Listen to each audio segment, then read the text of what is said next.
Olá a todos os participantes da Semana de Enfermagem da Unijuazeiro. Eu me chamo Rafael Lopes, sou enfermeiro, especialista em enfermagem dermatológica e eu estou aqui hoje para falar com vocês sobre tratamento de feridas em pacientes vítimas de Covid-19. Essa é uma temática atual, nós estaremos trabalhando em cima do que a gente está vivenciando diante de toda essa pandemia causada pelo novo coronavírus, e os nossos pacientes também necessitam de assistência voltados ao tratamento de feridas. Você é o nosso convidado especial, vamos nessa que esse minicurso tem muita coisa para a gente discutir voltada a esse tratamento em específico. Nós sabemos que o Covid-19, o coronavírus, é um tema muito em alta, que está sendo trabalhado em jornais, em revistas, em artigos, na pesquisa, enfim. É um tema que está em constante discussão. Nós não vamos focar aqui nesse minicurso a questão do coronavírus em si, a fisiopatologia do coronavírus, né? Até porque vocês vão ter um minicurso, né, voltado a essa questão da fisiopatologia da síndrome causada pelo coronavírus, e vocês podem se aprofundar mais em relação a isso neste outro minicurso. Nesse minicurso em específico, nós vamos abordar um pouco sobre o coronavírus, mas é só para que a gente consiga se contextualizar diante do tratamento de feridas, tá? Então, estudos apontam atualmente que os pacientes acometidos por coronavírus, na sua grande maioria, eles não necessitam de hospitalização, tá? Eles desenvolvem ali uma síndrome gripal, e desses pacientes que são acometidos, né, nós temos aí 14% desses pacientes, eles vão evoluir para uma necessidade de hospitalização, para que eles necessitem talvez aí de um suporte ventilatório, né, através da oferta de oxigênio para esse paciente. E desses 14%, entre 5% e 26%, eles vão necessitar de internação em leitos de UTI. Tá? Então, eles vão necessitar estar em uma unidade de terapia intensiva, com cuidados intensivos e especializados. Então, nosso foco nesse momento é voltado para esses pacientes que se encontrarão nas unidades de terapia intensiva, tá? Que muitas vezes terão que ser pronados, e nós já vimos aí que nós temos uma oportunidade diante disso, tá? Esses pacientes, eles têm alta probabilidade de desenvolver outras patologias, como, por exemplo, a insuficiência renal, a insuficiência cardíaca, né? A síndrome do desconforto respiratório agudo, e aí essa síndrome do desconforto respiratório agudo, bem como essas outras patologias que nós citamos, nós sabemos que elas são chave desencadeadoras aí para danos teciduais, né, em pacientes em unidade de terapia intensiva. E aí, quando nós vemos a presença de um sofrimento cutâneo, ele pode, ali, naquele momento, talvez indicar uma contraindicação para a posição prona, tá? Então, diante de tudo isso, nós vemos que a identificação da patologia que o paciente se encontra, né? E as patologias que podem ser desenvolvidas a partir desse momento, nós teremos que estar atentos para que esse paciente não venha a desenvolver danos cutâneos, tá? Então, além da patologia que ele já apresenta, vir a desenvolver aí feridas, lesões na pele em decorrência do posicionamento desse paciente no leito hospitalar. E aí existem riscos em relação a essa questão da posição prona, né? Riscos e complicações. E se a gente fosse elencar alguns deles, nós poderíamos citar aí o edema, né? Principalmente na face do paciente, nas vias aéreas, nos membros, no tórax, a lesão por pressão, que é hoje a preocupação, inclusive das instituições, das associações internacionais que trabalham com a prevenção de lesão por pressão, hemorragias, compressão de nervos e de vasos, obstrução e pensamento, deslocamento do tubo orotraqueal, né, que esses pacientes geralmente, quando eles evoluem para essa síndrome mais grave, eles são entubados, né, e aí eles necessitam de maior cuidado em relação à posição prona.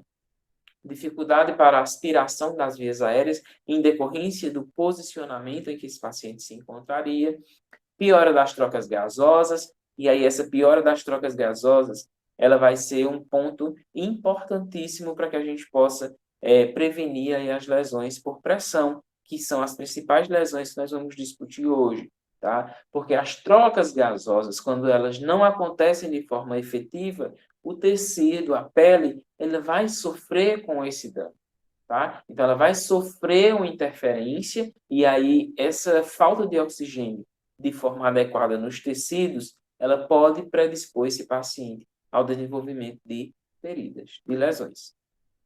Obstrução e pensamento de drenos, trombose venosa profunda pela imobilidade, deslocamento da sonda vesical e muitos outros acontecimentos e complicações que podem acontecer, tá? Na posição prona, esse paciente ele vai ficar em uma posição mais ou menos de nadador, né? Com um braço fletido para cima e o outro estendido para baixo, com o rosto virado para o braço fletido, tá? Então, essa é a posição prona. E aí, ele precisa fazer uma alternância dessa movimentação de nadador, que seria alternar os braços e a posição do rosto a cada 2 horas, assim como a gente faz para prevenir as demais lesões por pressão. Nós sabemos que a partir de 2 horas em uma mesma posição, o paciente ele pode vir a desenvolver um dano tecidual causado pela compressão prolongada de tecidos. Tá? Então, a compressão do tecido por um período prolongado, seja essa compressão causada por uma proeminência óssea ou por um dispositivo de saúde, esse tecido ele vai começar a ter sofrimento. E aí ele não vai receber os nutrientes necessários para que ele consiga sobreviver àquele posicionamento. Tá? Evitando lesão do plexo braquial, né? Então, a gente tem que ficar fazendo também essa alternância nos membros superiores do paciente para que ele não venha a desenvolver lesão do plexo braquial. Os eletrodos do eletrocardiograma, eles devem ser posicionados no dorso do paciente e sugere-se a colocação de travesseiros na frente do paciente, né?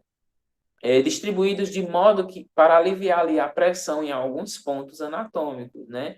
E aí, antes de fazer a rotação desse paciente para a posição prona, se posiciona o travesseiro no tórax, né? E aí esse paciente ele vai ser pronado já com esses travesseiros em regiões de proeminências para trazer ali um melhor alívio, né, daquela pressão. Então, geralmente, coloca o travesseiro no tórax e aqui, mais ou menos na região pélvica, como a gente vê aqui na imagem, tá bom?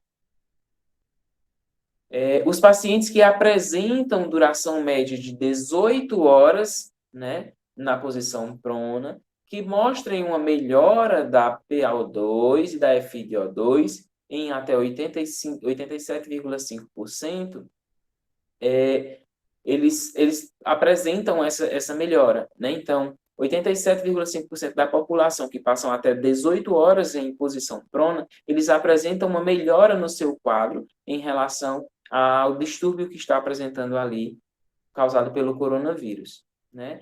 E nenhuma severa complicação foi associada à posição prona, né? Mas aí a gente pode destacar o desenvolvimento de lesões por pressão em decorrência desse período prolongado em uma única posição.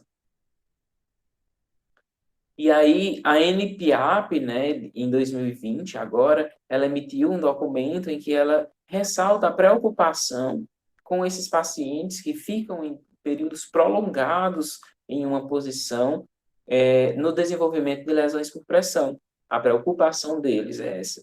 Até porque eles são órgãos específicos que trabalham essa questão de prevenção e tratamento de feridas voltadas para as lesões por pressão, né? Então, eles dizem que prevêem, né, razoavelmente taxas inevitáveis de lesões por pressão que podem ocorrer durante o período da pandemia do coronavírus, do Covid-19.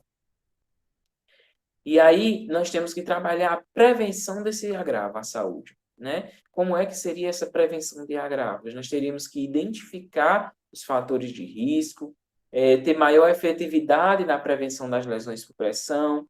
Como é que a gente vai fazer essa prevenção? Garantir hidratação da pele, garantir que esse paciente ele esteja alimentado da forma adequada, garantir a mudança de decúbito. Então, isso tudo são medidas de prevenção das lesões.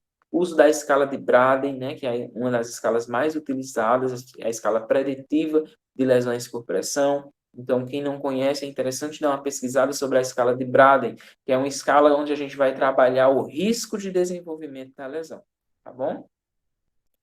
Não temos até o momento nenhuma escala específica que possa trabalhar a prevenção das lesões em pacientes em posição prona. A escala mais utilizada continua sendo a escala de Braden.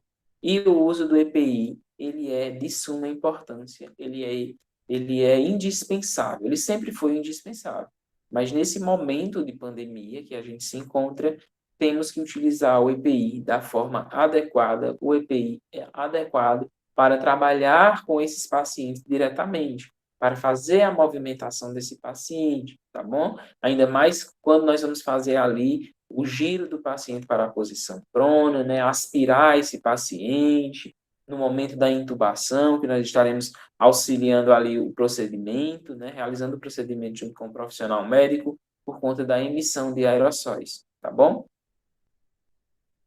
Essa imagem nós conseguimos ver aí os pacientes o paciente, na verdade, em posição prona, né? Como eu falei, os eletrodos na região posterior, paciente entubado, profissionais devidamente equipados, né? Com os equipamentos de proteção individual, realizando a assistência. Nessa imagem, nós vemos, foi uma reportagem, né, que foi emitida, em que ela fala sobre uma paciente que ficou aí 15 dias em posição prona, né, sem alívio da pressão na região da face. E aí nós conseguimos ver o desenvolvimento de lesões por pressão nessa paciente na face, né, em decorrência da não realização de mudança de decúbito. Tá bom? Então, a importância desse processo de mudança de decúbito, né? Se não tiver, eu entendo que o sistema de saúde está lotado, né? Que a gente tem que fazer 1000 coisas com um tempo curto, com recursos mínimos, mas a mudança de decúbito, nesse momento, ele é indispensável. Nós não podemos causar iatrogenias nos nossos pacientes, né? Então, fazer o alívio da pressão na face desse paciente é de suma importância, tá? Para que a gente não venha a ter mais casos como esse de desenvolvimento de lesões por pressão. E aí, na primeira imagem, a gente vê a paciente acometida pela lesão por pressão, em decorrência dos 15 dias que ela passou aí na posição prona, e na segunda imagem nós vemos essa paciente após o tratamento das lesões.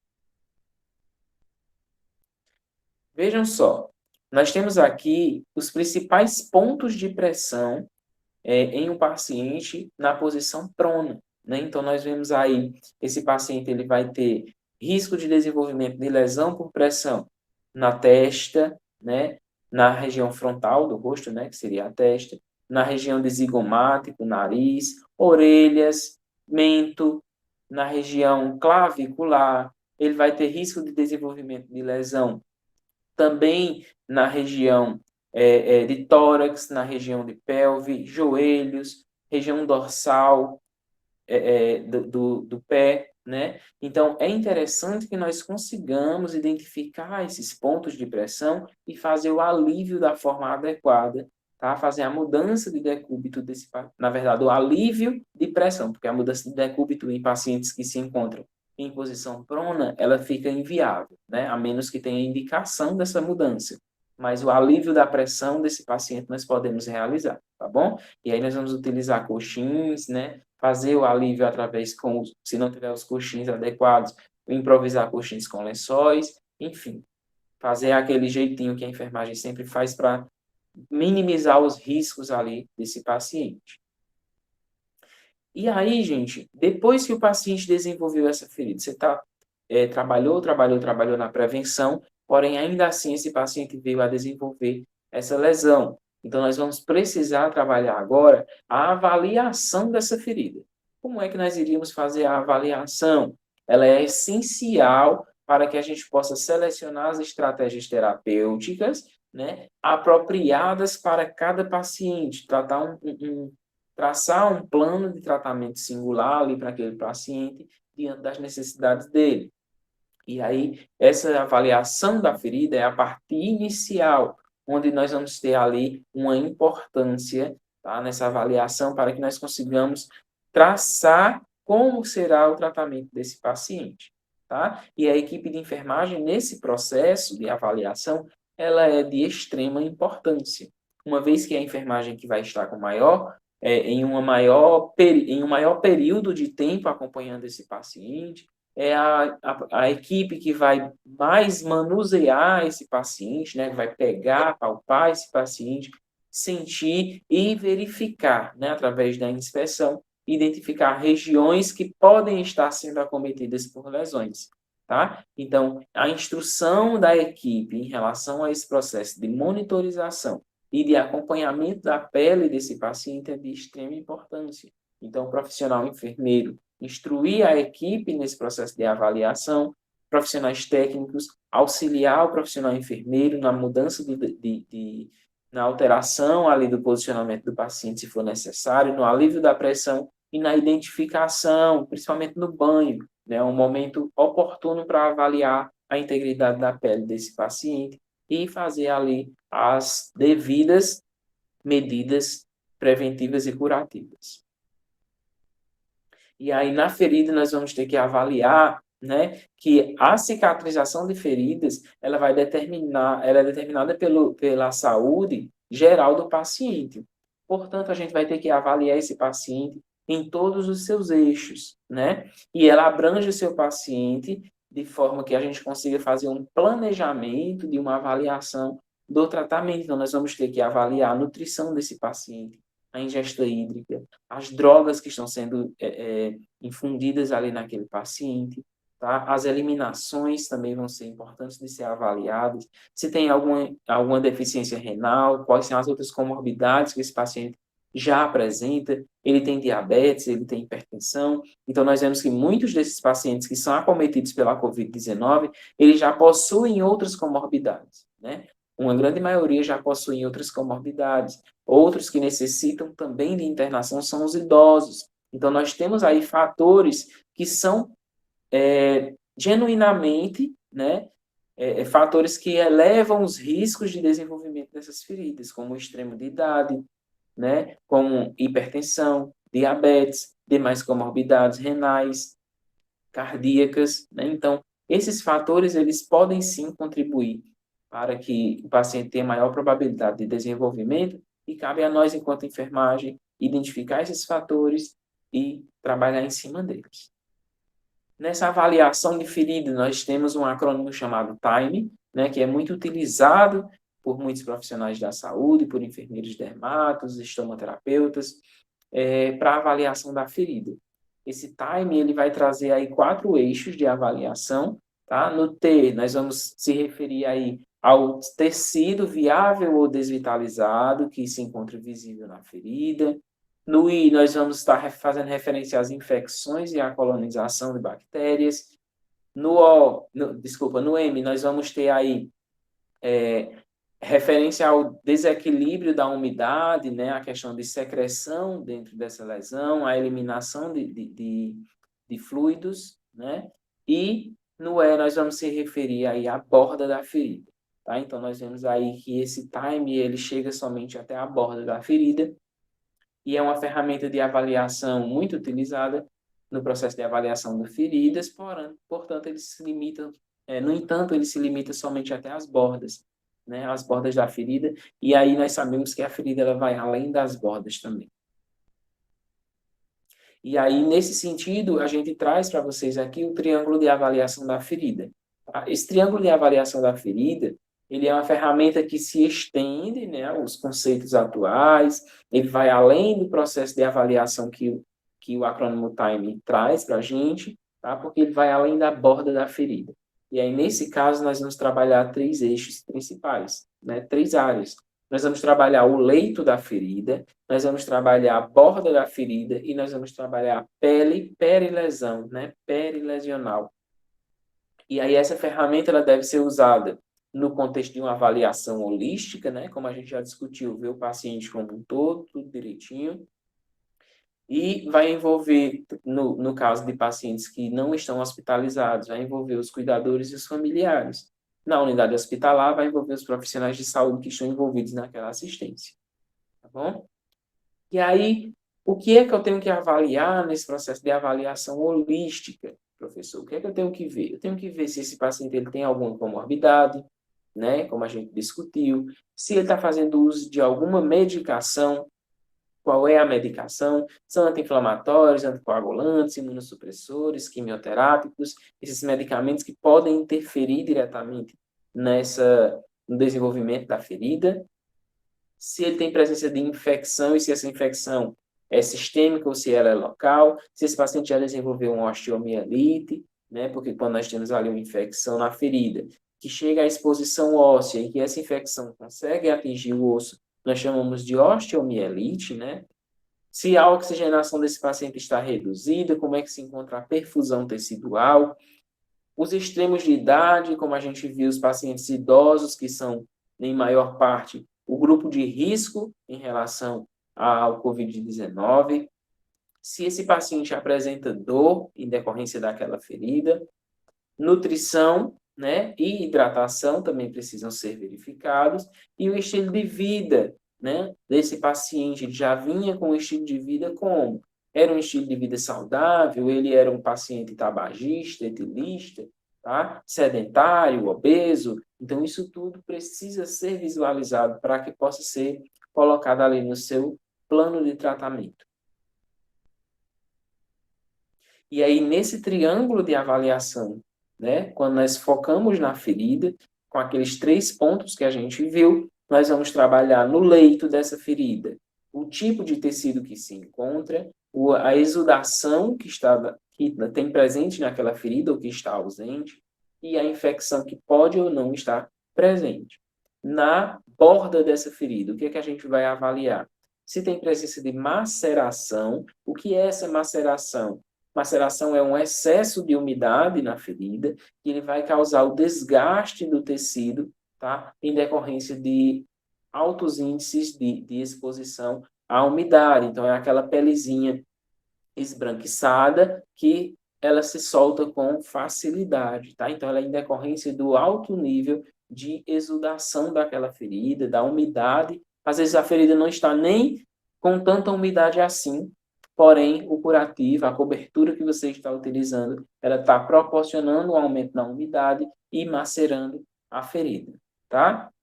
Descolamento, quando as bordas da lesão elas se soltam e você consegue ver que existe um descolamento daquelas bordas em relação ao leito da ferida.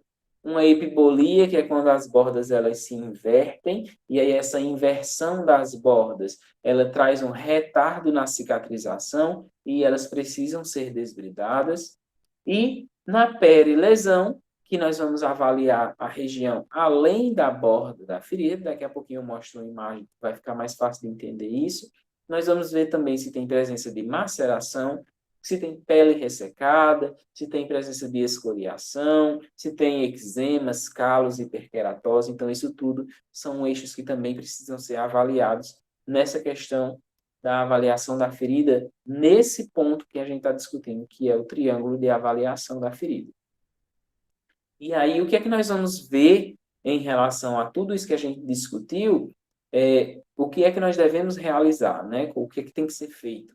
Quando nós falamos de leito da ferida, nós precisamos trazer ali, né, a remoção dos tecidos que não são viáveis àquele leito, então ele precisa ser realizado um desbridamento, caso apresente algum tecido que não seja viável ao processo de cicatrização. É o manejo do exudato, então nós vamos ter que controlar essa exudação dessa ferida, né, através de coberturas que possam fazer uma absorção melhor desse processo.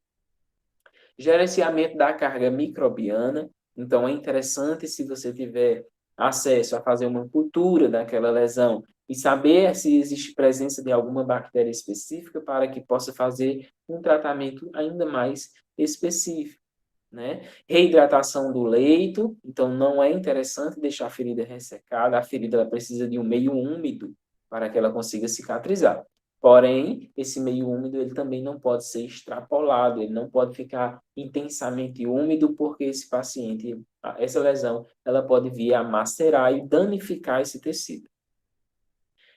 Proteção do tecido de granulação, né? Então, fazer a utilização de coberturas que não sejam aderentes, que quando nós formos fazer a remoção, ela não venha danificar a granulação que se encontra ali em desenvolvimento.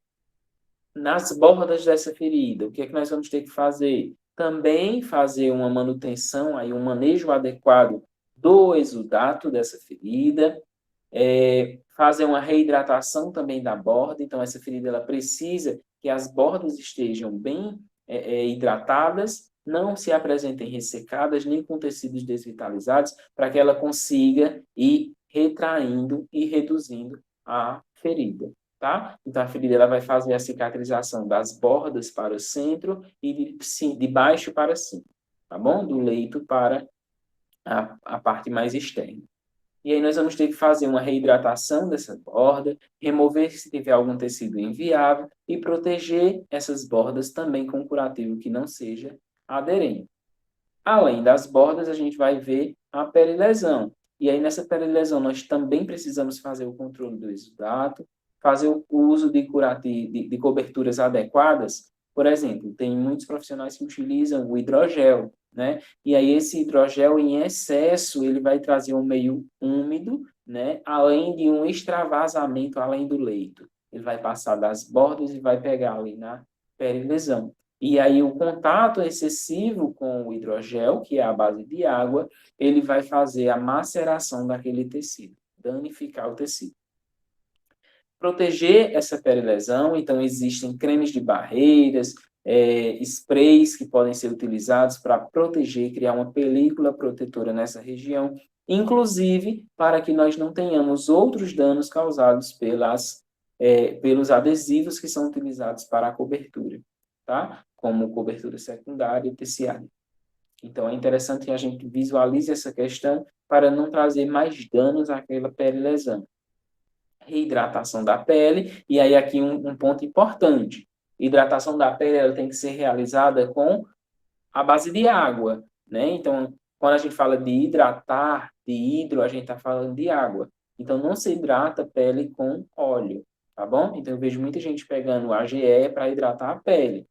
Nós temos que entender que para hidratar a pele, nós vamos precisar de hidratante, tá bom? E aí, professor, qual seria o hidratante ideal? Neste caso, nós iríamos utilizar aí um hidratante à base de água possível, tá bom? Com a maior concentração de água possível. E aí, neste caso, você vai pegar os hidratantes que tenham menos cheiro, né? Que tenham exalem menos cheiro, né? Então, ele tenha menos cheiro, que aí ele vai ter uma menor concentração de álcool, e aí essa concentração de álcool reduzida quer dizer que ele tem uma maior concentração de água também dentro da sua composição, tá bom?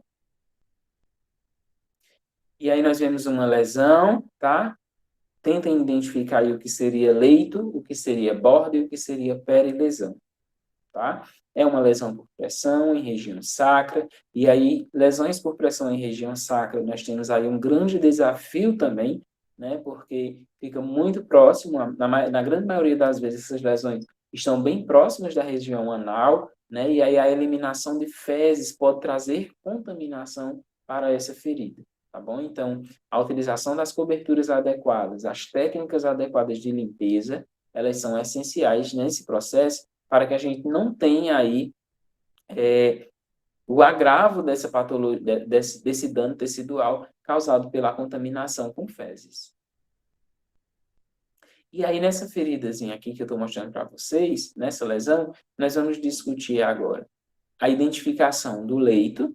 Gente, o leito ele vai ser essa região central, tá? Sempre o que está no meio da ferida é o leito, é a parte do meio da ferida. E esse meio da ferida ele vai ser delimitado por uma borda. Vai ser essa região que vai fazer, vai circundar todo o leito, tá? Então, a gente chama de borda. Geralmente, ela é um pouco mais elevada, né? Ela se apresenta bem distinta. Elas podem ser regulares, como a gente está vendo nessa ferida, ela tem uma grande proporção de borda regular, né? Quando eu digo regular, é que ela segue um formato sem ter muitas alterações, e ela pode ser irregular, como a gente vê também nas úlceras venosas, né? Que são feridas que elas geralmente apresentam elas se apresentam de forma realmente irregular, elas não têm um formato bem definido. Então, aí nós temos a borda, e a perilesão ela vai ser classificada entre os primeiros 3 e 5 centímetros após a borda da ferida. Então, eu identifiquei o leito, identifiquei a borda, até os 5 centímetros após a borda da ferida, nós estamos falando de perilesão, né, que é a região mais próxima da ferida. Então, essa perilesão ela também vai me dizer muita coisa. Por exemplo, quando ela está avermelhada, ela pode me dizer que aquela lesão está apresentando um processo inflamatório intenso ou um processo infeccioso. Então, ela também vai me trazer muitas informações. Se ela estiver macerada, quer dizer que a umidade ela está muito excessiva, transbordando o leito da ferida e chegando até a perilesão. É outro ponto que eu também tenho que identificar e atuar em cima dele. Um eixo que é importante de ser discutido, né, e que é importante que todos realizem, é a medida dessa lesão. Essa lesão ela vai precisar ser medida em seu comprimento e em sua largura, e aí você vai multiplicar o comprimento vezes a largura e você vai ter o centímetro quadrado, né? Você vai determinar ali a área daquela ferida. Tá? Então, quando é que eu vou utilizar essa medida? Em todas as feridas, você tem que utilizar um parâmetro de medida para você saber se essa ferida ela está evoluindo ou se ela está regredindo. Tá? Então, é interessante que você faça essa medida, principalmente nesses pacientes com COVID. Né? Na verdade, tem que ser feito com todos os pacientes, mas utilizem materiais descartáveis. Tá? Utilizar uma régua descartável, e aí você vai medir o maior comprimento e a maior largura dessa lesão, tá bom? Então, verifiquei o maior comprimento e maior largura, multipliquei, eu vou ter centímetros quadrados, e aí eu vou conseguir fazer o acompanhamento dessa ferida para saber se ela está conseguindo cicatrizar ou não, ou se está aumentando, tá? Então, esse é um parâmetro que a gente vai ter.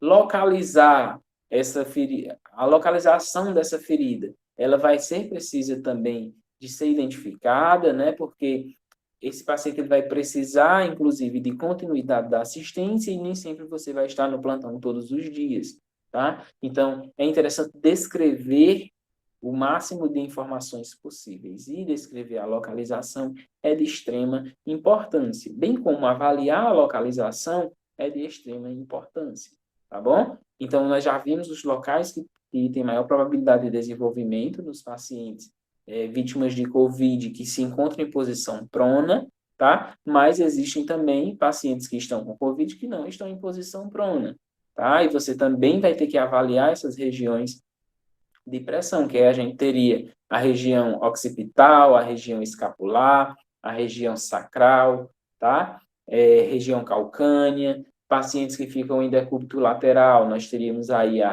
as orelhas do paciente, que pode trazer também o desenvolvimento de lesão, ombros, região de trocânter, tá bom? Joelhos, então, tudo isso precisa ser pontos avaliados e registrados de forma adequada. Nós temos também a avaliação dessa ferida com a medição em profundidade. Então, se a lesão ela não traz nenhuma tunefação, nenhuma região mais profunda, ela é uma lesão plana, nós vamos fazer aquela medida que a gente viu anterior, comprimento vezes largura, nós temos centímetros quadrados.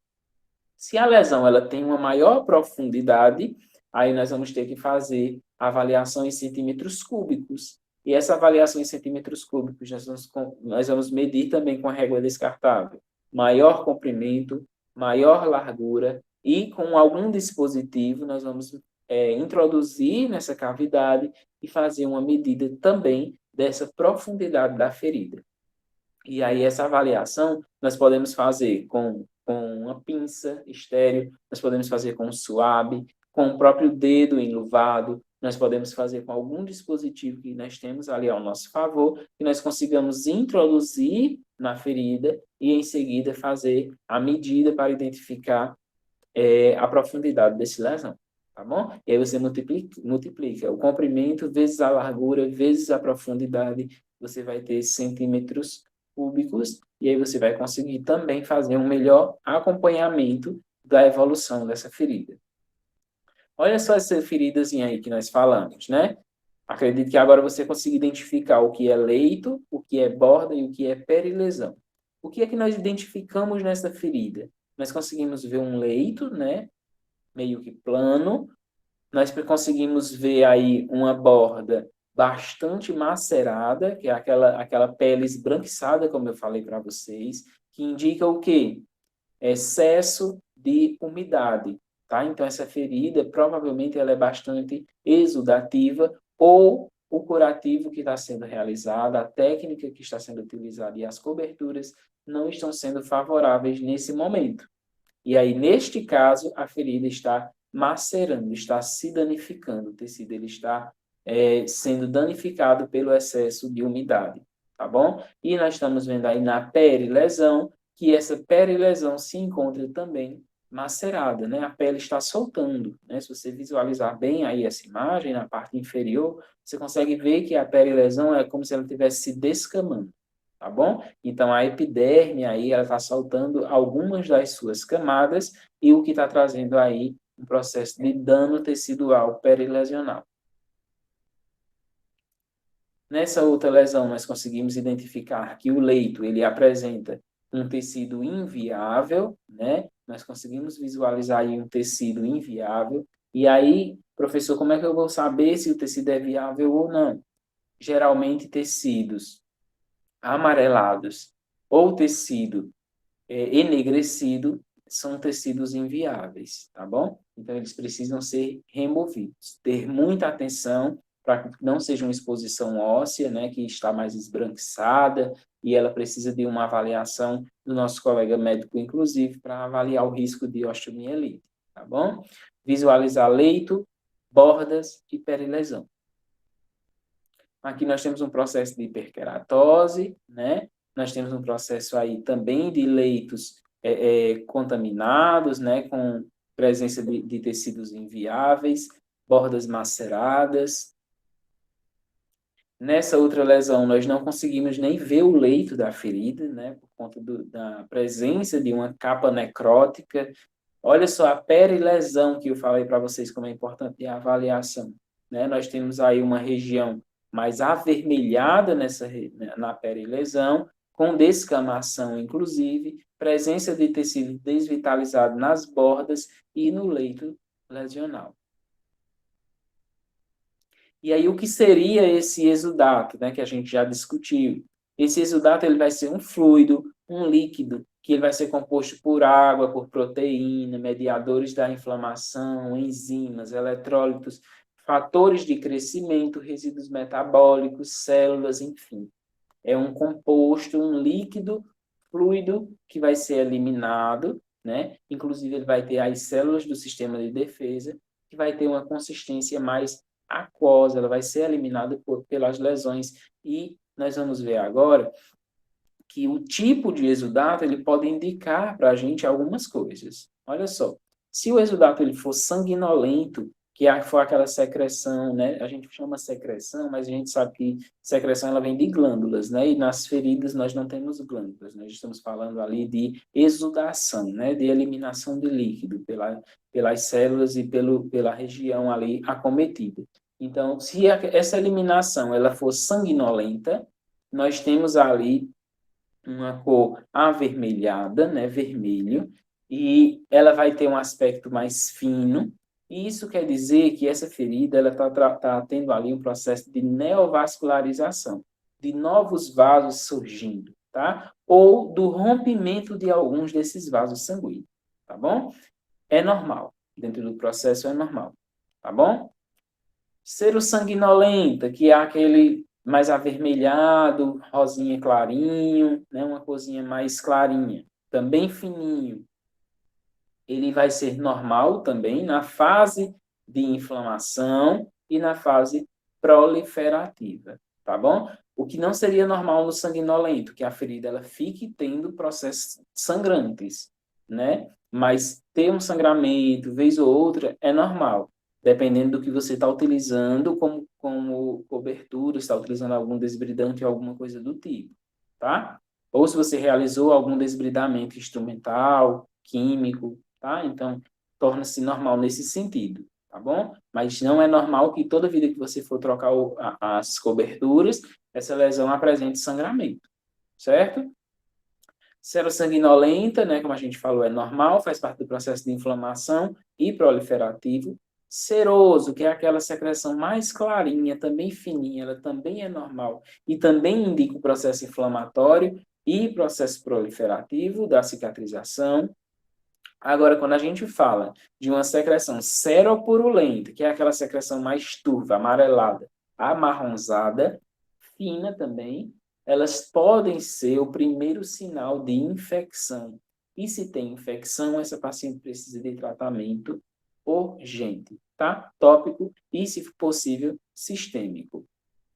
Purulento, tá? Então, essa secreção purulenta, amarelada, marrom, esverdeada, como é no caso das contaminações por pseudomonas, nós vamos ter uma secreção geralmente mais espessa, um odor bem fétido, né, bem forte mesmo, e ele vai estar geralmente associados com eritema, com sinais de inflamação, né, dor, calor, rubor, e aí também é sinal de infecção, precisa ser avaliado, inclusive é o momento de pedir ajuda, inclusive, aos nossos amigos médicos, para que a gente consiga dar uma maior assistência, ampliar esse cuidado ao paciente.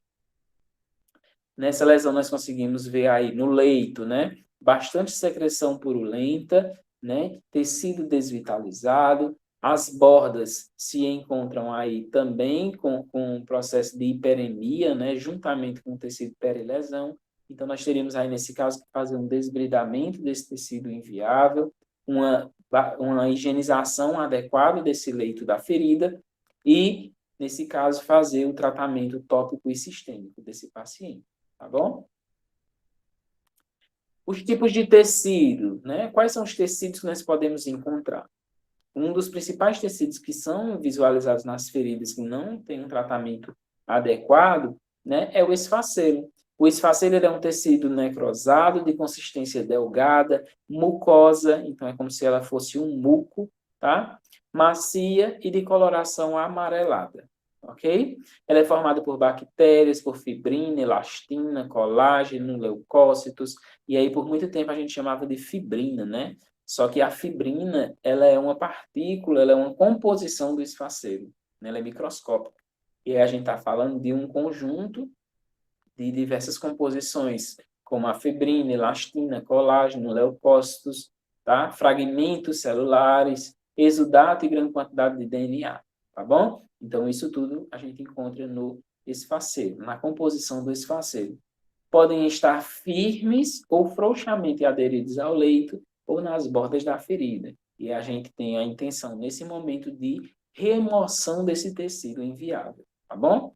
E aqui a gente tem só uma imagenzinha do esfacelo, ela parece mesmo um muco aderido, né, à pele do paciente, ao leito da lesão, ok? Ele pode ser mais espesso ou mais delgado, e aí também precisa de desbridamento. Olha a perilesão desse paciente, como se encontra hiperemiada, né? O leito da ferida nós não conseguimos nem visualizar, de tanto tecido desvitalizado. Necrose. Quando nós falamos de necrose, nós estamos falando de uma manifestação final de uma célula, né? Que sofreu uma lesão irreversível, todo aquele processo de patologia que provavelmente você já tenha ouvido falar.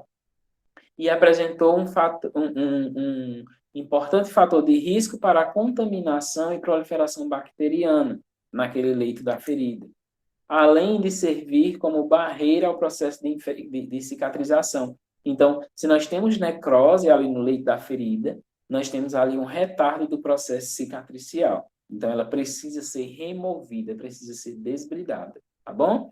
E aí nós temos dois tipos de necrose específicos utilizados nas características de feridas, que são as necroses liquefativas e coagulativas. Essa liquefativa é um tecido delgado de coloração amarelada, né? como a gente discutiu agora há pouco, e coagulativa são as células que convertem-se em uma lápide acidófila e opaca de coloração enegrecida, a capa de necrose, como a gente viu, certo?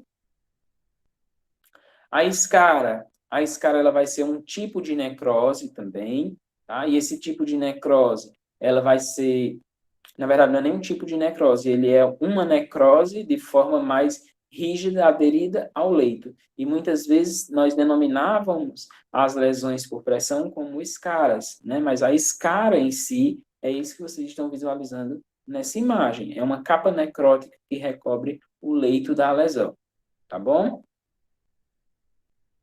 Nós vamos ter o tecido de granulação, e aí esse tecido de granulação, ele é o tecido que nós pretendemos que esteja, que visualizemos aí em todas as feridas, né? Porque é o tecido que a gente deseja que surja em todas as feridas, para que consiga ter aí o processo de cicatrização adequado, tá? Esse tecido de granulação é o crescimento de pequenos vasos sanguíneos e um tecido conectivo para preencher a ferida em sua espessura total. É um tecido saudável quando é brilhante, vermelho vivo e granular, de aparência aveludada, tá? Quando o suprimento vascular é pobre, ou seja, quando nós não temos um suprimento sanguíneo ali naquela região de forma adequada, esse tecido ele pode ficar mais opaco, né? Um vermelho mais pálido, mais esbranquiçado, né? E isso quer dizer que a circulação naquela região não está tão adequada. Olha só, nós temos um tecido de granulação, né? Com aspecto aveludado, de coloração avermelhada, tá? Que é o que a gente precisa que tem em todas as feridas. Epitelização. A epitelização vai ser um novo tecido e ele é formado pelo processo de cicatrização.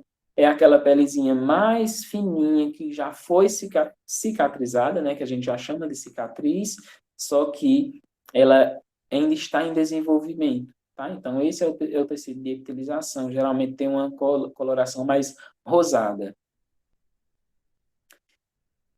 Partimos da avaliação e identificação de tecidos, agora a gente vai falar um pouco sobre a limpeza dessa ferida, tá bom? Nós vamos ter que fazer a limpeza dessa lesão, né, com frequência, de acordo com a cobertura que nós vamos estar utilizando. Tem coberturas que conseguem passar até 7 dias no leito da ferida, tá? E, de acordo com isso, as trocas de coberturas vão ser realizadas pelo profissional enfermeiro. Tá? E aí as soluções que nós podemos utilizar para limpar essa ferida, nós podemos utilizar o soro fisiológico, nós podemos utilizar a água de boa procedência, só que nas redes hospitalares a gente não vai utilizar isso. Geralmente a gente utiliza em ambientes que não se encontram favoráveis ao processo de limpeza, a gente não tem o soro fisiológico, a gente não tem água destilada, a gente não tem solução PHMB, e a gente vai ter que fazer a limpeza de alguma forma. Utiliza água de boa procedência, mas nós temos que ter certeza que essa água é de boa procedência, para não trazer mais danos para o paciente, ok? Nós temos aí água destilada e bidestilada, que essa água destilada e bidestilada ela deve ser utilizada principalmente se o paciente for fazer a utilização de alguma cobertura que tenha prata na sua composição, porque se nós utilizarmos o soro fisiológico para fazer a higienização da ferida, né, e utilizarmos uma cobertura que venha com prata impregnada, né, ou que tenha prata na sua composição, o sódio do soro ele pode inativar algumas partículas da prata e aí aquela cobertura ela perde um pouco a sua efetividade, tá bom? Então, neste caso, quando for utilizar coberturas com prata, nós utilizamos a água destilada ou a água bidestilada. Nós podemos utilizar a solução com PHMB, né, que é uma solução de limpeza específica, que ela consegue fazer ali a remoção do biofilme, que é uma camada de micro-organismos que ficam aderidos ao leito da ferida, tá? Essa solução do PHMB, ela tem um custo um pouco elevado, porém ela tem uma efetividade maior. Feridas sujas com aderência, elas podem necessitar que nós tenhamos que fazer ali uma força mecânica maior, né, com a utilização de gases, por exemplo, para fazer a remoção de tecidos ou de sujidades inviáveis ali no leito, tá? Se a ferida ela tem cavidade, ela precisa ser lavada dentro da cavidade, tá bom? Então, a gente geralmente utiliza uma seringazinha de 20 com uma sondinha de aspiração e a gente introduz essa sonda na cavidade com a solução de limpeza, injeta e depois a gente tem que remover essa solução que foi injetada. É somente para fazer a limpeza dentro dessa cavidade. E aí a gente fala sobre desbridamento, tá? E esse desbridamento é a segunda etapa do curativo quando ele foi indicado, tá bom? Se houver indicação. Ele permite a remoção do tecido não viável, tá bom? De detritos celulares, de exudato e todos os outros resíduos estranhos, tá? Então, é a remoção, desbridar é retirar, tá bom? Minimiza a infecção da ferida pela redução da contaminação bacteriana com a retirada do tecido necrótico ou tecidos inviáveis. Existem critérios clínicos, né, que vão direcionar para a técnica de desbridamento e a gente precisa avaliar o estado geral desse paciente, se ele tem realmente condições e indicação para fazer esse desbridamento, a causa da lesão, tá? Se é realmente uma lesão por pressão ou se é uma lesão isquêmica, as características clínicas dessa ferida, tá? Tudo isso que a gente avaliou agora há pouco. A experiência do profissional de saúde, no caso aí o profissional enfermeiro, tá? Essa é uma técnica do enfermeiro, o técnico ele não pode realizar desbridamento, tá? Ele precisa ser instruído e acompanhado pelo profissional enfermeiro em alguns casos, mas principalmente o desbridamento instrumental ele tem que ser realizado pelo profissional enfermeiro, tá bom? E as condições do ambiente de saúde, né, onde será realizado o desbridamento. Se você tem material necessário para que possa realizar um desbridamento, ok? E aí, esse desbridamento ele pode ser realizado a domicílio, né, no caso dos pacientes em domicílio, nas unidades de saúde da atenção básica, em ambulatórios e, no nosso caso aqui de pacientes com COVID, pode ser realizado nos hospitais, no leito do paciente ou no bloco cirúrgico.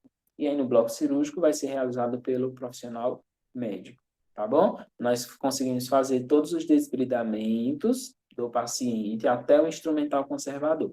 Passou para o desbridamento cirúrgico, é com o profissional médico, ok? Situações que vão limitar ou contraindicar o desbridamento. Lesão por pressão com necrose de coagulação em calcânio, tá? Então, se o paciente tem uma necrose estável em calcânio, a gente não desbrida, ok? Porque o desbridamento naquela região é uma região pobre de tecido que pode expor o osso do paciente, o osso calcâneo, e aí naquela região de exposição ele desenvolveu uma osteomielite e possivelmente, se não tratada adequada, uma osteonecrose, ter que fazer a remoção daquele fragmento ósseo, tá bom? Áreas de enxerto vascular, né, porque áreas que receberam tecido, eles não podem ser desbridados, para não danificar o tecido que foi recebido, assim. Lesões decorrentes de insuficiência arterial, tá? Então, aí a gente tem que pedir ajuda, nesse caso, aos nossos colegas vasculares para auxiliar nesse processo. Feridas necrosadas em pacientes com deficiência de vitamina K, hemofilia e coagulopatias. Preste atenção, é de extrema importância que você identifique se o seu paciente possui distúrbios de coagulação. Por quê? Se você, enquanto enfermeiro, for realizar um desbridamento nessa ferida e romper algum vaso desse paciente, tá? Ou lesionar algum tecido causando sangramento, você pode trazer ali uma hemorragia para aquele paciente e você não vai ter condições de conter essa hemorragia, tá? Então, é importante sempre avaliar se esse paciente ele possui algum distúrbio de coagulação, ok? Deficiência da vitamina K, hemofilia, coagulopatias, então, investiguem. Em uso de medicamentos anticoagulantes, né? Então, também prestar atenção a isso, tá? Então, antes de avaliar, de chegar até a ferida, veja todo o histórico desse paciente, se ele faz uso de varfarina, heparina, aspirina, tá? Então, é interessante que você tenha esse conhecimento prévio. E aí nós vamos ter alguns tipos de desbridamento, tá? Nós vamos ter o desbridamento enzimático, no qual nós vamos utilizar algumas enzimas, né, para fazer esse desbridamento, como é o caso da papaina e da colagenase, né, que são os dois desbridantes enzimáticos mais conhecidos. Nós vamos ter o desbridamento autolítico, que é quando eu estimulo ao meu próprio organismo a fazer o desbridamento daquele tecido. Entre o enzimático e o autolítico, o enzimático ele demora mais, ele é mais rápido. O autolítico ele demora mais, tá? O autolítico ele vai demorar mais para fazer esse processo porque ele vai fazer de forma natural. Ele vai estimular o organismo a fazer a autólise daquele tecido das células que não estão mais viáveis naquela região. E aí um exemplo do autolítico, nós temos o hidrogel, né? Nós vamos ter o soro fisiológico também, que se ele for utilizado como curativo úmido, ele também vai estimular a autólise, ok? Instrumental conservador, que é o que o enfermeiro faz à beira-leito, que ele pode utilizar pinças, né? Geralmente pinças anatômicas, pinças de dente de rato, tesouras, bisturis, lâminas, tá? Então, vai ser de acordo com a destreza e com a necessidade dessa lesão, né, de desbridamento. O curativo biológico, que é um curativo realizado principalmente com larvas, que é o mais conhecido, né, a larvoterapia. O tratamento cirúrgico, tá bom? Que aí vai ser realizado pelo profissional médico. E aí, voltando ao biológico, não confundam miíase com larvoterapia, tá bom? Aí a lesão por pressão, né, que é o nosso eixo principal aqui que a gente falou, queria discutir. A lesão por pressão, ela é causada por uma pressão em uma determinada região, seja por uma proeminência óssea, ou seja por algum dispositivo de saúde, como nós discutimos, né? É uma pressão excessiva sobre as peles, tecidos subcutâneos do paciente, sendo um fator predominante aí essa questão da mudança de decúbito inadequada, tá? Não realizado. E aí existem fatores intrínsecos e extrínsecos que nós também já discutimos, né, como a idade desse paciente, as comorbidades que ele apresenta, o estilo de vida, a alimentação, hidratação, então isso tudo também precisa ser levado em consideração.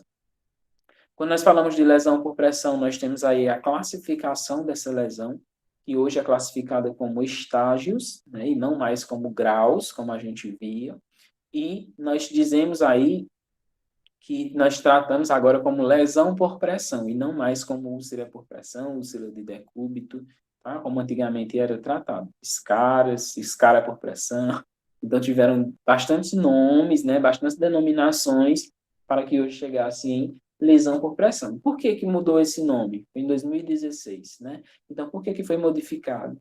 Porque não necessariamente o paciente ele precisa ter um rompimento da pele para que a gente tenha uma lesão por pressão. Então, se chamava úlcera por pressão porque nós tínhamos ali uma ulceração de tecido. Só que nós sabemos hoje, por exemplo, nesse estágio 1, que é o que vocês estão conseguindo visualizar aí. Trata-se de uma hiperemia em uma determinada região que sofreu uma pressão, tá? E aí essa hiperemia, ela não é branqueável a digitopressão. Então, se eu for lá na minha lesão e eu apertar essa ferida, né, essa região avermelhada, o ideal é que ela fique branca e volte a ficar na coloração da pele novamente. Isso quer dizer que nós temos circulação sanguínea nessa região. Se eu toco essa região, solto e ela permanece vermelha, não tem esse esbranquiçamento da pele, não fica esbranquiçada, nós temos ali uma lesão por pressão em estágio 1, tá? E aí nós vamos precisar trabalhar essa lesão em estágio 1 para que ela não evolua para outros estágios, ok? E aí nós vamos ter que fazer o alívio de pressão, hidratação e proteção dessa pele. E aí, quando nós temos uma lesão por pressão em estágio 2, conforme vocês conseguem visualizar nessa imagem, tá? Nós vamos ter aí um acometimento da epiderme, né? Uma ulceração na epiderme e exposição da derme, tá? Então, neste caso aqui, nós também vamos ter que trabalhar essa questão do alívio de pressão nas regiões, hidratação da pele, utilização de algum componente, alguma cobertura que possa trazer aí o processo de restabelecimento da pele. Nesse caso aqui, a gente também poderia utilizar um AGE, né, que no caso, se a lesão ela não estiver apresentando processo de infecção, nós podemos utilizar um AGE aqui para fazer essa cobertura. Nós poderíamos fazer a utilização de alguma placa, de alguma outra cobertura especial, caso estivesse disponível, tá bom? Na lesão por pressão em estágio 3, nós vamos ter aí o acometimento da epiderme, da derme e exposição do tecido subcutâneo, né? E aí a gente já vai ter um rompimento na sua espessura total de tecido, tá? E aí nós vamos ver, inclusive, o tecido adiposo, né? Causado aí pelo rompimento dessa espessura total. Essas lesões mais cavitárias, elas precisam de preenchimento, tá bom? Então, tem que fazer preenchimento com camadas de gases, com espumas especiais, enfim, elas precisam ser estimuladas através do preenchimento para que elas consigam se cicatrizar.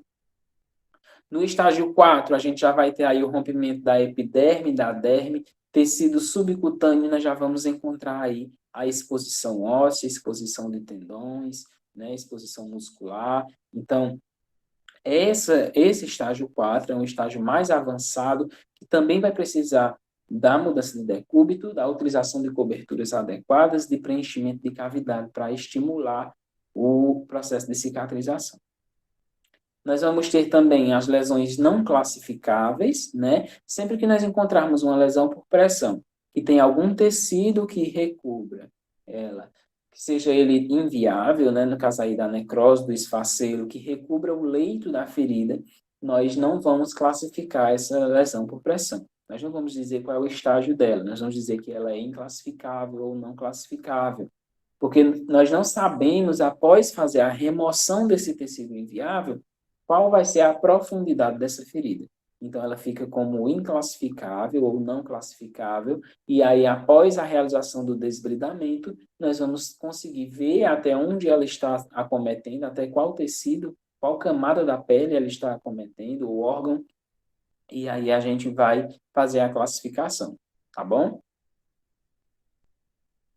E aí nós vamos ter a lesão tissular profunda, né? Essa lesão por pressão tissular profunda é quando a lesão ela apresenta uma coloração mais escurecida, né? Um vermelho mais escuro, um marrom, um púrpura, né? Que é esse arroxeado, e também não fica esbranquiçada quando você faz a digitopressão. Isso quer dizer que essa lesão ela é uma lesão que está cometendo está comprometendo todas as camadas da pele, que provavelmente, se ela vier a se abrir, né, a abrir a lesão, ela vai ser uma lesão de estágio 3 ou 4, no mínimo, tá? Nessa imagem, a gente vê aí uma lesão por pressão de mucosa causada pelo tubo orotraqueal, tá? Então, a importância da utilização adequada dos materiais de proteção desse paciente em relação ao tubo, né? A fixação desse tubo. O tubo ele deve ficar o mais centralizado possível. Nesse caso, aqui nós vemos um caso totalmente inadequado, né? O tubo mais lateralizado, a improvisação de um cadarço aí para segurar esse tubo, para fixar, tá ok? E isso tudo aí nós vamos ter um aumento dos riscos de desenvolvimento de lesão nesse paciente, tanto em mucosas, como na região do zigomático, orelhas, occipital, tá bom? O ideal seria essa fixação, né, que ela vai ficar mais centralizada, ela traz uma placa de hidrocolóide que vai proteger a região do zigomático, ela não faz pressão na região de orelhas, tá? Então, essa seria a fixação adequada. E aí, gente, uns fatores que a gente precisa identificar nesses pacientes é a pressão que está sendo identificada, o local, o cisalhamento, se está acontecendo cisalhamento. O que seria esse cisalhamento? É quando a pele ela sofre uma pressão contrária, tá? Então, suponhamos que aqui são duas camadas da pele, essa região está em contato com o leito, e essa região é o peso do corpo do paciente. Então, ela vai fazer isso. Elas vão ficar contrárias. Tá? E aí, essa exposição contrária dos tecidos vai fazer com que nós chamamos de cisalhamento. O que nós chamamos de cisalhamento é essa pressão contrária na pele que vai fazer rompimento de vasos e vai fazer também aí um processo de danificação tecidual, tá bom? Então, a pressão aplicada à pele sofre sobre uma proeminência óssea, provoca compressão e deformação e distorção dos tecidos, tá? Moles subjacentes, e produz o cisalhamento dentro das próprias camadas do tecido. E aí essa imagem, ela mostra um pouquinho melhor para vocês essa questão. Nós temos aí um desenho, né, simbolizando aí um osso sobre as camadas do tecido, e aí ele tem a pressão do osso sobre o tecido. Nós vamos ter a tensão ali causada pela superfície em que o paciente se encontra sobre a pele, em conjunto com a pressão do osso, e nós vamos ter um processo de cisalhamento, né, e de tensão e tração desses tecidos, que é o que vai causar ali ainda mais a danificação dessa questão de tecido, tá bom? E o microclima que a gente fala é o microclima da região, tá? Então, existem regiões mais quentes, né, e mais prováveis de ficar mais quentes ou úmidas, como, por exemplo, a região pélvica, tá? Então, tem a maior probabilidade de, por conta da umidade e do calor dessa região, nós desenvolvermos mais lesões também, além da pressão que está sendo causada nesse tecido. E aí a gente vai falar um pouco sobre as coberturas, né? O ideal nesse momento de pandemia, de Covid-19, é fazer escolha pelas coberturas que possam passar mais tempo, tá? Mas nós sabemos que nem sempre os serviços vão disponibilizar esse tipo de cobertura, porque elas têm um custo maior, porém uma maior efetividade também. E aí a cobertura ideal, qual seria a cobertura ideal? Ela tem que trazer uma umidade para a ferida ela não deve cicatrizar, ela não vai cicatrizar, na verdade, em meio seco, ela precisa estar em um meio úmido. Essa cobertura ela vai precisar remover o excesso de secreção, né, no caso ali da exudação, permitir as trocas gasosas, que são ocasionadas ali pelo processo, fornecer isolamento térmico, ou seja, impedir que essa lesão ela sofra ali influência do ambiente externo, seja impermeável aos micro-organismos, para que a gente possa, inclusive, prevenir ali o desenvolvimento de miíase, e possa fazer uma remoção sem trauma, ou seja, quando eu retirar essa cobertura, eu não traga mais danos à minha lesão, né? Como, por exemplo, se a cobertura ela ficar muito aderida ao leito, quando eu faço a remoção, eu estou removendo partes da minha granulação, células, danificando células que estariam sendo ali necessárias para o processo de cicatrização. Nós temos o filme de poliuretano, né, que é um filme transparente, que ele é utilizado como barreira protetora, um adesivo, tá? E ele faz ali uma proteção daquela região, né, além de fazer uma permeabilidade seletiva. Ele permite as trocas gasosas, ou seja, permite que os gases sejam eliminados e impede a entrada de líquido naquela região, tá? Então, ela é uma barreira realmente efetiva nesse processo. Ele vai ser indicado para a pele íntegra ou não, tá? Então, pode se utilizar tanto na pele íntegra quanto na pele já apresentando alguma deficiência. Ele faz ali, ele deve ser utilizado em coberturas, né? E aí ele vai fazer, ali pode fazer inclusive a cobertura secundária das feridas, tá bom? Vai fazer a prevenção de úlceras, né? De lesões por pressão. Então, você pode utilizar ele também como barreira protetora. Nós vamos ter as espumas de poliuretano, tá? Só lembrando que esse filmezinho aqui ele pode passar até 7 dias, né? Ou se ela apresentar algum rompimento, algum dano, né? Ou alguma irritação, que é muito difícil de acontecer, tá? Mas caso aconteça, ele tem que ser removido antes, tá bom? Ao avaliar essa cobertura, o enfermeiro vai dizer se ela pode permanecer ou não. Você vai ver as condições clínicas dessa cobertura, como ela se apresenta, tá bom? Se estiver apresentando sinais de desgastes, aí você pode remover. A espuma de poliuretano, ela vai ser indicada para as lesões sem infecção, com exudação moderada ou intensa, e aí nesse caso a gente traz aí as úlceras, né, que é quando tem um rompimento da lesão, a gente chama de úlceras, deiscências, né, que são as cirurgias quando se abrem, traqueostomia adulta e infantil.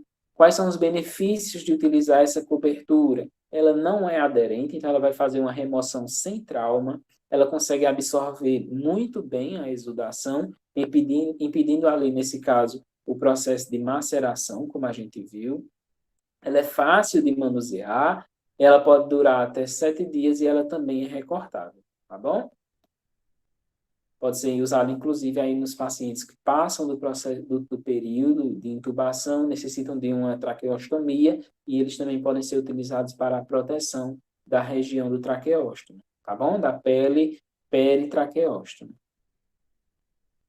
E aí essas espumas, elas vão ter um filme de poliuretano, né, que vão recobrir, fazendo aí com que ela consiga ter esse processo de evaporação, né, de troca de gases, impedir a entrada de líquidos, de bactérias, e elas vão ter uma camada de espumas que vai fazer aí o processo de absorção do exudato e impedir aí a maceração por conta do excesso de exudato.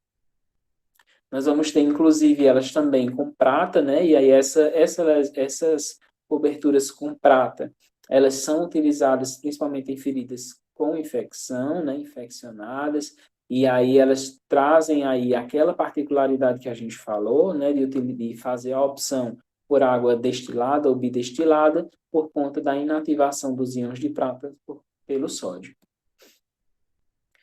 Nós temos aí o alginato de prata, né, que também tem essa particularidade que a gente falou agora há pouco.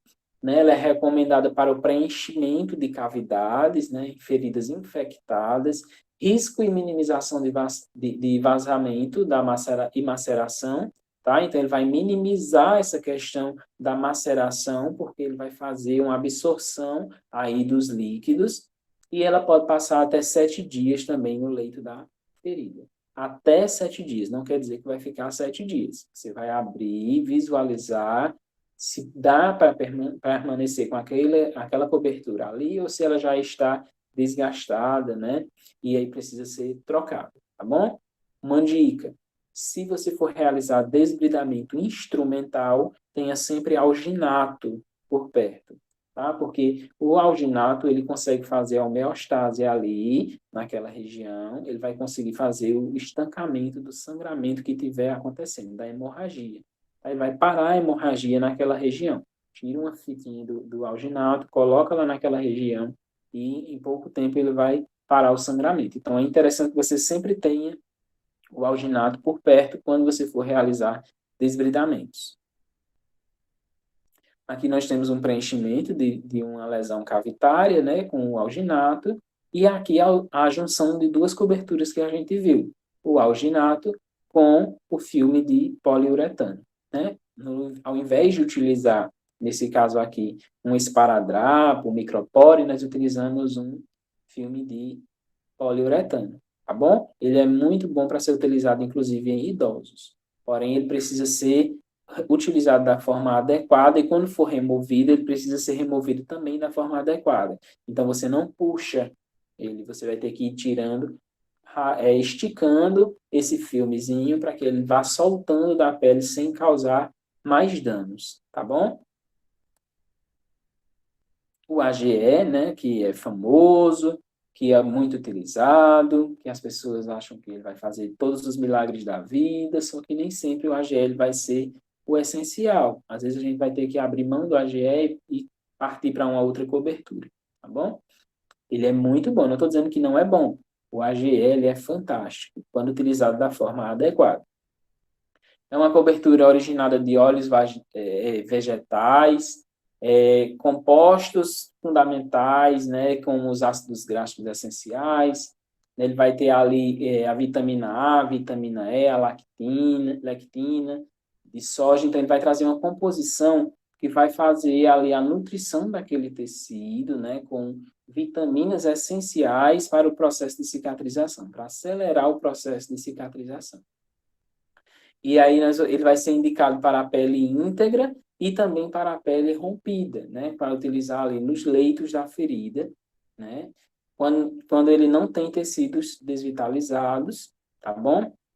E que precisam aumentar a granulação e estimular a epitelização, tá bom? Então, quando eu digo pele íntegra, eu estou falando, inclusive, do tecido epitelial, que é aquele tecido já se formando, né, de cicatrização, que nós podemos utilizar o AGE para fortalecer esse tecido, tá? E aí vocês vão precisar estar sempre atentos à utilização do AGE de forma adequada, porque existe o AGE para o tratamento de feridas e existe o AGE para a prevenção de feridas. Então, é interessante sempre estar atento a essa questão.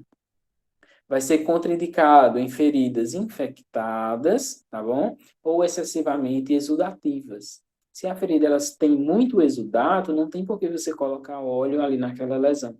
Até porque água e óleo não se misturam. Então, quando a ferida começar a exudar, todo aquele óleo que você colocou, todo aquele AGE que você colocou no leito da lesão, ele vai ser desprendido do leito e vai ser ineficiente nesse caso. Troca a cada 24 horas, né? Ou sempre que necessário. Então, o AGL traz aí essa particularidade, né? Não é uma cobertura duradoura, ela pode passar no máximo 24 horas e precisa fazer a troca novamente, tá bom? E atentar-se ao produto por aquela questão que eu falei para vocês. Se ele é um produto para prevenção ou se ele é um produto para tratamento.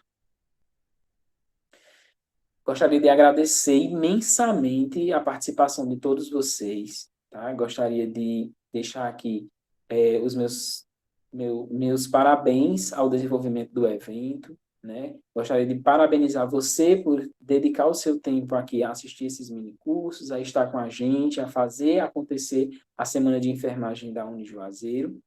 Deixo aqui com vocês as minhas redes sociais, tá? E levem sempre essa mensagem com vocês, tá?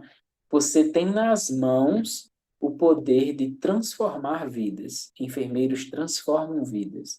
Enfermeiros modificam ambientes, enfermeiros curam, enfermeiros tratam, enfermeiros cuidam, enfermeiros acompanham. Nós temos a capacidade científica para fazer tudo isso, tá bom? Muito obrigado. Desejo a vocês um excelente dia, uma excelente noite. Eu não sei qual horário que vocês estão assistindo esse curso, mas desejo a vocês muita saúde, muita realização enquanto profissionais de enfermeiro, que nós possamos voltar aqui em outras semanas de enfermagem, em outros momentos para discutir temas tão importantes como esse. Cuidem-se. Se puder, fique em casa.